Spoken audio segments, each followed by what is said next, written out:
Turbūt tai jau reikėtų vadinti kasdieniu ritualu. Atsidarai langą, įkvepi pavasario, apeini sodinukus ir vėl griebiesi už lazdos. Be jos, kaip ir be savo tablečių, Vilnietė ponia Jadvyga dabar nė žingsnio, net po namus.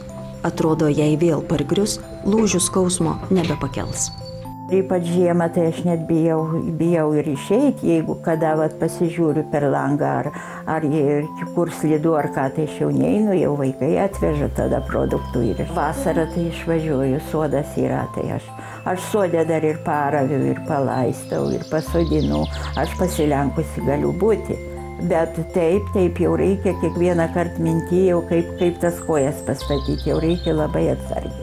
Daktarai ligos istorijoje prirašė be gailesčio. Retėja kaulai, kalkėja kraujagyslės, dėl aukšto spaudimo gresia dar ir koronarinė širdies liga. Sunku patikėti, kad visa tai ištiko ją, tą tvirtą gamyklos šlifuotoją iš jaunystės nuotraukų. Per 30 metų, galima sakyti, nė karto rimčiau nesirgusią, apipiltą garbės raštais ir medaliais. Čia nežinau, nuo ko čia priklauso. Aš tiesiog stebiuosi, kad tokiam sunkiam, kenksmingam darbė įdirbus, dar taip atlaikė sveikatą. Nes mūsiškių daugumą jau išvis invalidais yra tapę. Nu, ir infarktus patyrė, ir kapuose jau daug gulinčių. Specialistai sako, kad nepasiduoti ligoms poniai Jadvygai gali padėti medicinos mokslo naujovė – vitaminas K2. Palyginti dar mažai girdėtas, bet nepaprastai organizmui svarbus. Jisai mažina kraujagyslių užkalkėjimą, skatina kaulo atsinaujinimą. Vitaminas K2 jį gamina žarnyno bakterijos, bet tarkim, jeigu yra žarnynas išsiderinęs, prasčiau funkcionuoja, tai gali būti, kad to vitamino K2 negamina. Ir tiesiog be to tokios ligos kaip osteoporozė, kaip kraujagyslių užkalkėjimas, tai jos nėra nejaučiamas. Kol žmogui, tarkim, nesulūžta kaulai ar nebūna insulto, tai nieko nejaučia, gali jaustis visiškai sveikas.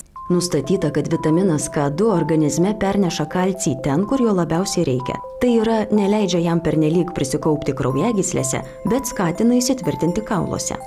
Mokslininkai ištyrę vitaminą K2 neslepia didelių vilčių.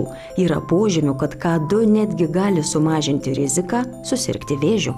Vitaminą K2 būtų gerai pavartoti ypač vyresnio amžiaus žmonėm. Yra daryti tyrimai, jog menopauzės amžiaus moterims sumažina širdies ir kraujagyslių ligų tikimybę. Tinka dėl osteoporozės, nes mažina osteoporozę. Ir taipogi labai gerai yra vyram, nes kažkaip savo, kad vyram netgi geriau įsisavina ir mažina taip pat netgi prostatos vėžio tikimybę. Reikiamą natūralaus vitamino K2 kiekį gali užtikrinti nauji preparatai Vita K2 širdžiai ir kraujagyslėms ir osteokompleksas K2 kaulams. Tai itin aukštos kokybės papildai su veikliaja medžiaga MENA Q7. Jos veiksmingumas įrodytas klinikiniais tyrimais, kurie šiaip, kuriant maisto papildus, įprastai netliekami. Tame preparate, kuris yra skirtas širdžiai, tai dar yra siejamųjų linų aliejaus. Šitame aliejuje yra omega-3 rūgštis. Ne tik omega-3, bet dar omega-6 ir omega-9. Tai yra vienas vertingiausių produktų. Tai, kaip žinoma, šitas rūgštis, tai jos yra irgi taip pat širdies kraujagyslių sistemai, dėl aterosklerozės ir smegenų veiklai. Osteokompleksas K2 gali padėti ne tik dėl kaulų retėjimo varstantiems senyviems žmonėms, bet ir greitai augantiems vaikams, aktyviems sportininkams, visiems, kas gydosi kaulų lūžius. Osteokomplekso reikėtų 2 tablečių per dieną. O štai preparato Vita K2 pakanka 1 kapsulės. Jis tinka ir jauniems, ir vyresniems. Visiems, kuriems rūpi turėti stiprią širdį ir kraujagyslės. Didžiausio poveikio sulaukiama preparatus vartojant ne mažiau kaip 3 mėnesius.